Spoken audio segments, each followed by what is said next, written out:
Well, hello. This is Rochelle. Welcome to my channel. Today I'm going to be doing the next page in my Illustrating Bible, dealing with Noah. And really, as I read this, I was just struck over and over again by how every time it would say, and Noah did as the Lord had commanded him, or it said, Noah did just as the Lord had commanded him. So his obedience really spoke to me in this, and then in how just by being obedient, he could save humankind. And so because I had used washi tape on the previous page, I wasn't too worried about the bleed through using this multi pen by Faber-Castell. It does bleed through if you use it just like that. I found that it even bleeds through with gesso, so I wouldn't necessarily just use this pen. I'm still trying to find a pen that works over gelatos. And so because I know that I'm using gelatos after this, and this is a waterproof pen, I know that I can smear the gelatos over this, and then it has the same effect. So it'll stay as crisp and clear, and I can smear the gelatos over it without having to worry what to write over the gelatos with. So then I take my gelatos. I'm going to be using a stencil I made with my brother Scan and Cut, just using an image that I found on the internet. And then I'm just literally scribbling gelatos all over the show. I chose sky colors.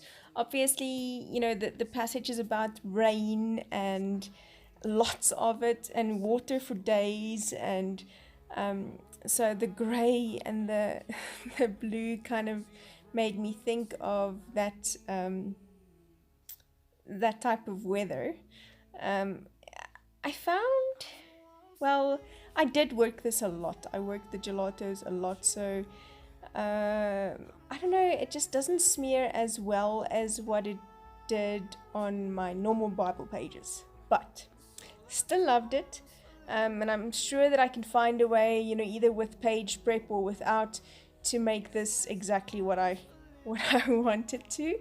Gelatos are versatile enough, and this Bible is definitely an investment enough to figure it out.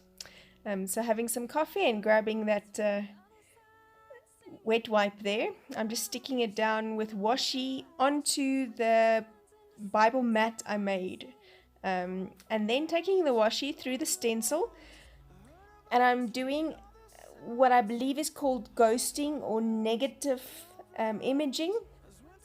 So I'm wiping off the gelatos through the stencil, so it's going to leave that negative white space there. I did overwork it a bit in one spot, so the paper did begin to fray, but no page was harmed in the making of this video. It survived, praise the Lord. I wrote out my sentiment, or what I got from this page, and then I wanted to highlight the word obey, because really his complete and immediate obedience was what brought, you know, life for humankind. And then I'm just using Inktense. I didn't see that the olive branch quite as clearly as I wanted to, so I'm just using some Inktense olive green or leaf green to highlight this, and then using some water just to activate the ink on those. And then I thought that it could use some washi, so I put some washi on the top and the bottom of this page. I hope that you'll play with me while we explore these pages for study purposes, but also for some art and what we can teach one another, you know, with the mediums that we have and that we don't use. So click like and subscribe to my channel. Click the notification bell so you can get notifications of future videos. Ciao!